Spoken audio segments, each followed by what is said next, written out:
Welcome to my YouTube channel. এখানে আমি গণিতের বিভিন্ন বিষয় নিয়ে আলোচনা করছি। আজকে আমার বিষয় ক্লাস 10-এর ত্রিকোণমিতিক অনুপাত এবং ত্রিকোণমিতিক অভেদাবলী।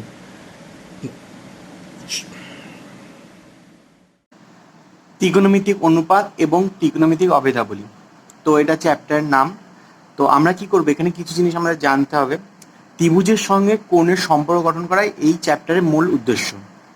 তো গুপ্ত যুগে আর্যভট্ট প্রথম সাইনের ধারণা দেয়, আর এডমন্ড গান্টর প্রথম সাইন শব্দটি ছোট আকারে ব্যবহার করে।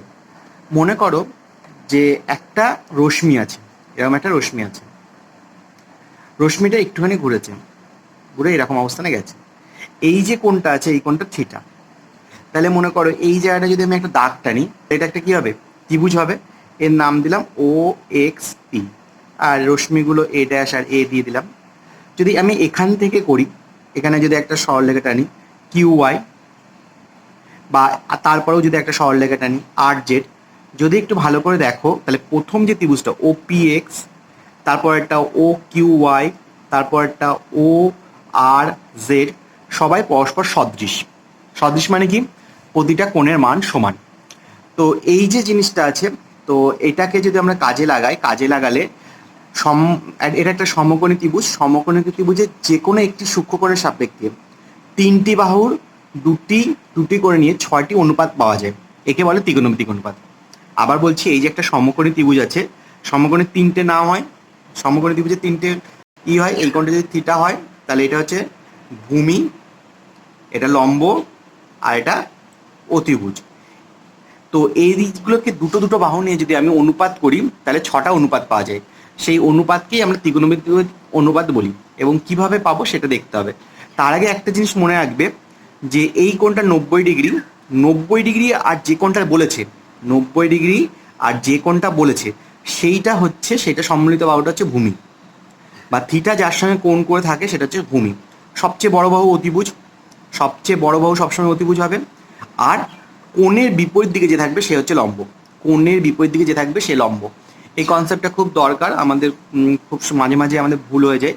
তো এখানে বলছি এই যে জিনিসটা আছে, এই যে ত্রিভুজটা আছে, মনে করো ত্রিভুজটা আরেকবার আমি বলে দিচ্ছি, যে কোণের সঙ্গে যে থাকবে ভূমি, যে সবচেয়ে বড় বাহু সেটা হচ্ছে অতিভুজ, আর কোণের বিপরীত দিকে যে থাকবে সে হচ্ছে লম্ব, আর এই কোণটা হচ্ছে 90 ডিগ্রি।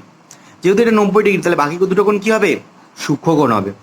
তো আমরা এখান থেকে বিভিন্ন কোণানুপাত নির্ণয় করব। মনে করো প্রথমে সাইন থিটা, এটাকে বলে থিটা কোণের সাপেক্ষে সাইনের মান। থিটা কোণের সাপেক্ষে সাইনের মান, থিটা কোণের সাপেক্ষে সাইনের মান, এটা মানে হচ্ছে লম্ব বাই অতিভুজ, লম্ব বাই অতিভুজ। কস থিটা ঠিক একই, থিটা কোণের সাপেক্ষে কসের মান, থিটা কোণের সাপেক্ষে কসের মান। তাহলে এটা কি হয়, ভূমি বাই অতিভুজ। তারপরে ট্যান থিটা, লম্ব বাই ভূমি। তো এটা আমাদের মনে রাখতে হবে, আমাদের খাতায় লিখে নিয়ে একটু মুখস্থ করে নিলে সবচেয়ে ভালো হয়। কোসেক থিটা ইকাল টু অতিভুজ বাই লম্ব, সেক থিটা ইকাল টু অতিভুজ বাই ভূমি, আর কট থিটা ইকাল টু ভূমি বাই লম্ব। তো এইভাবে মনে রাখতে হয়। তুমি যদি একটু ভালো করে দেখো যে সাইন যেটা আছে, কোসেক তার উল্টোটা আছে, সাইন যেটা আছে কোসেক তার উল্টোটা আছে, তাহলে আমরা লিখতে পারি sine theta into cosec theta equal to 1।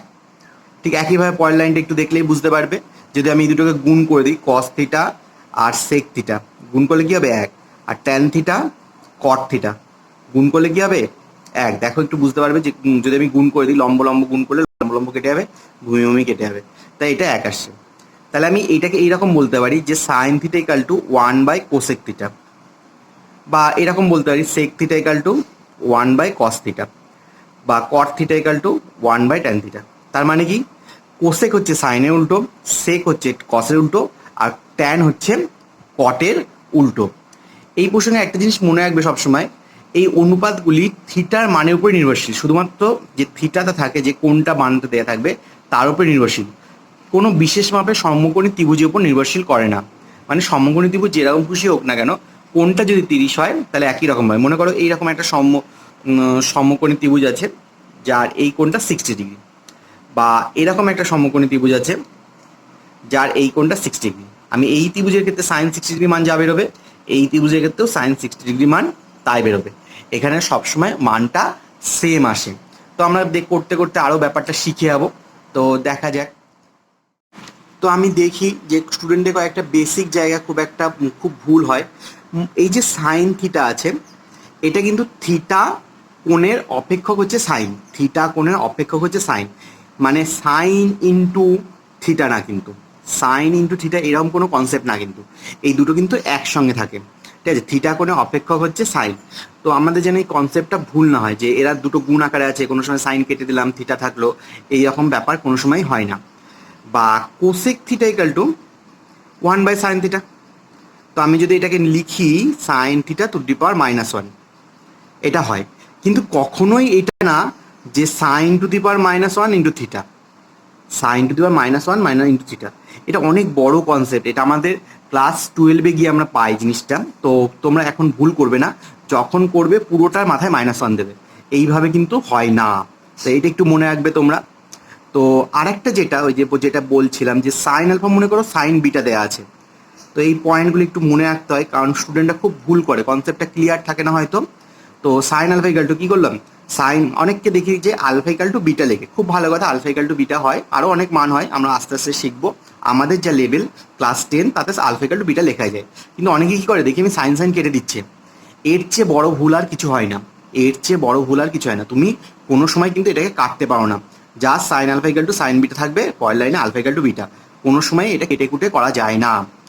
আরেকটা যেটা সবচেয়ে বড় মারাত্মক ভুল দেখি যে ট্যান থিটা ইকাল টু মনে করো x/y আছে। তো খুব ভালো কথা, পরের লাইনে লিখলে সাইন ট্যান মানে সাইন বাই কস x/y, তারপরের লাইনে দেখি কি লেখে sine equal to X, cos equal to Y লেখে। এর চেয়ে মারাত্মক ভুল আর কিছু হতে পারে না। ঠিক আছে, অ্যাকচুয়ালি তোমার জিনিসটা একটু বুঝলে, ছোট একটা উদাহরণ দিলে বুঝতে পারবে। মনে করো যে একটা ত্রিভুজ আছে, এটা 3, এটা 4, এটা 5।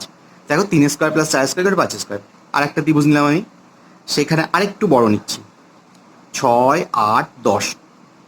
বা আরেকটা ত্রিভুজ নিলাম, এটা একটা বেশ সুন্দর পিথাগোরাস উপপাদ্যের প্রয়োগ, যে এটাকে 2 দিয়ে গুণ করলেই আর একটা নতুন করে ফর্মুলা চলে আসে, 3 দিয়ে গুণ করলাম 15। তার মানে কি 3² + 4² = 5²। এক্ষেত্রে সাইন মনে করো এই কোণটা সাপেক্ষে করছে সাইন থিটা, তাহলে লম্ব লম্ব কত 4/5। এক্ষেত্রে করো সাইন থিটা, এই কোণটা থিটা আছে, তো লম্ব বাই 10, দেখো কাটাকুটি হচ্ছে, তাহলে কত হয় 4/5 হয়। এটাও 4/5, এটাও 4/5, কিন্তু ছবিটা দুটোর আলাদা হয়। কিন্তু ছবিটা আর তৃতীয়টা করলেও একই আসবে, 4/5ই আসবে, কিন্তু ছবি তিনটেই আলাদা। দেখো দেখতেই পাচ্ছি ছবিগুলোর বাহুগুলোর দৈর্ঘ্য আলাদা, সেম আলাদা। তো এই রকম লিখলে কিন্তু খুব ভুল হয়ে যাবে। তো আমরা কি লিখতে হবে, যদি তুমি এরকম লিখতেই চাও তাহলে এর সঙ্গে একটা অনুপাত গুণ করতে হবে। মানে যেমন এখানে দেখো 4-এর 5 আছে, 8-এর 10, মানে উপর নিচে 2 দিয়ে গুণ হলো। এখানে কত 12-র 15, মানে উপর নিচে 3 দিয়ে গুণ হলো, কাটাকুটি করে সংক্ষিপ্ত আকারে এসেছে, কিন্তু কি এটা এখানে অনুপাতিক ধ্রুবক হিসেবে ব্যবহৃত হবে।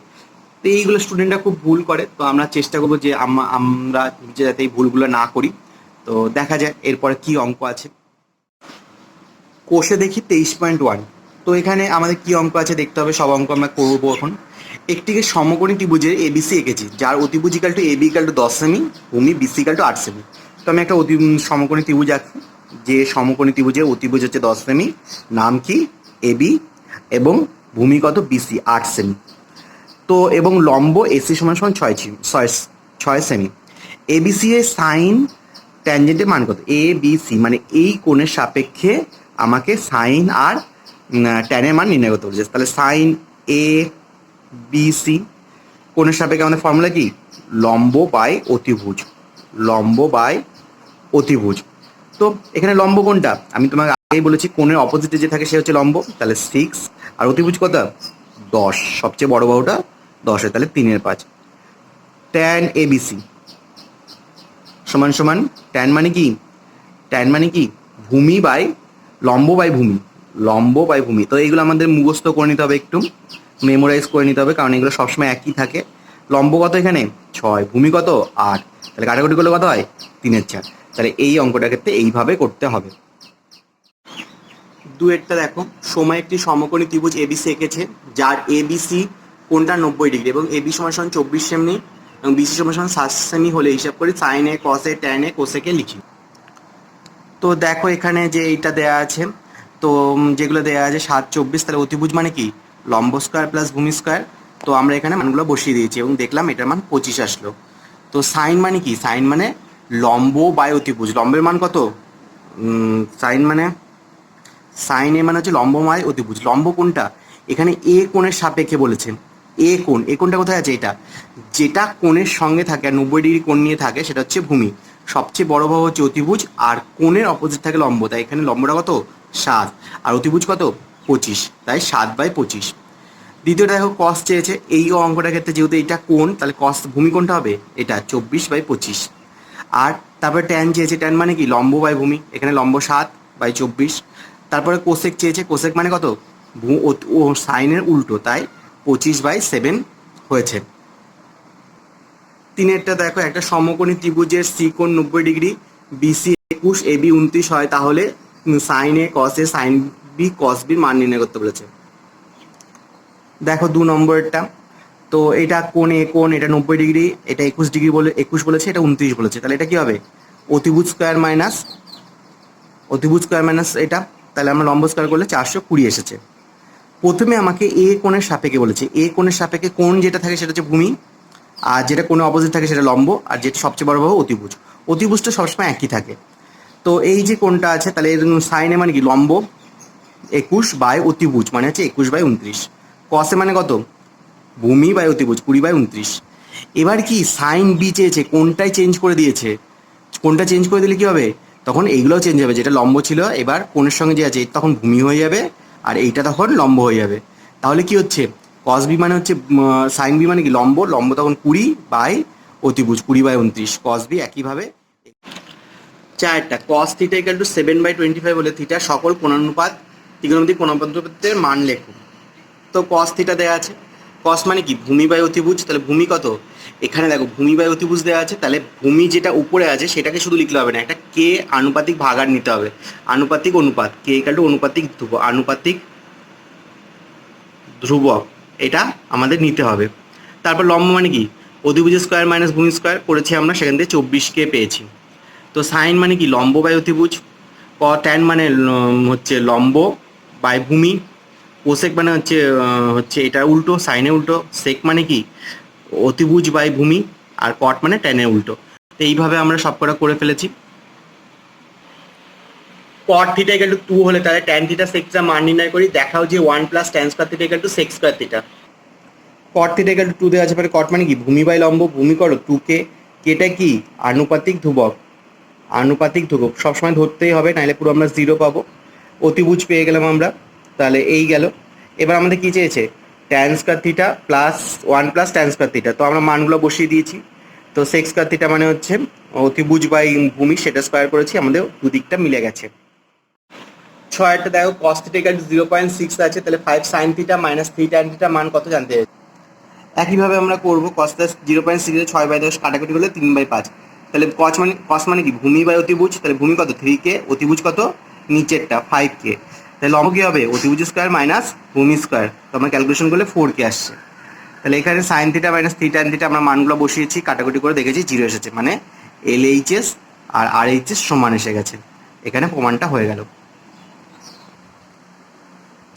7টা কট থিটা ইকুয়াল টু 4/7.5 হলে কসেকে নির্ণয় করো এবং 1 plus cot square equal to cosec square জানতে চেয়েছে। তো এটা দেওয়া আছে, কট মানে 4/7.5, তার মানে কি 40 তাহলে 8/15, তাহলে কট মানে কি ভূমি বাই লম্ব, ভূমি কত 8কে, লম্ব 15কে, তাহলে অতিভুজ করেছি আমরা, কসের মান বের করেছি, কোসেকের মান বের করেছি, LHS লিখে তার মধ্যে মানগুলো বসিয়ে দেখতে পেয়েছি RHS চলে আসছে। তো এইভাবে অঙ্কটা করে। তো এর পরেরটা দেখো 8এরটা, যদি সাইন সি ইকুয়াল টু 2/3 হয় তাহলে কোসেক সি আর cos C into cosec C মান নির্ণয় করো। তো সাইন দেওয়া আছে, লম্ব বাই অতিভুজ দেওয়া আছে, ভূমিটা বের করে নিয়েছি, কস আর কোসেকের মানটা আমরা ক্যালকুলেশন করে বসিয়ে দিয়ে ক্যালকুলেশন হয়ে গেছে। তো এখানটায় অঙ্কটা শেষ হয়ে গেল। নিচের বিবৃতি সত্য না মিথ্যি যুক্তি সহকারে লেখো। ট্যান এ ইকাল টু, ট্যানের মান সর্বদা এক অপেক্ষা বড়, ট্যান মানে কি লম্ব বাই ভূমি, তা লম্বকে ভূমি দিয়ে ভাগ করলে সবসময় এক অপেক্ষা বড় নাও হতে পারে, তাহলে এই যে জিনিসটা আছে এটা কি আছে মিথ্যা আছে। কটের মান সর্বদা 1 অপেক্ষা ছোট, তো এটাও মিথ্যা। যদি থিটা ইকাল টু হয় তাহলে সাইন থিটা ইকাল টু 4/3 হতে পারে কি? সাইন মানে কি? সাইন মানে হচ্ছে লম্ব বাই অতিভুজ। তাহলে বলছে যে লম্বের মান 4 আর অতিভুজের মান 3, তাহলে লম্বর মানটা বেশি হয়েছে, তাহলে এটা হতে পারে না, এটা মিথ্যা। বলছে সেক আলফা ইকাল টু 12/5 হতে পারে কি? সেক মানে কি? অতিভুজ বাই ভূমি, তাহলে অতিভুজের মান 12, এটা 5 হতেই পারে, তাহলে এটা সত্য।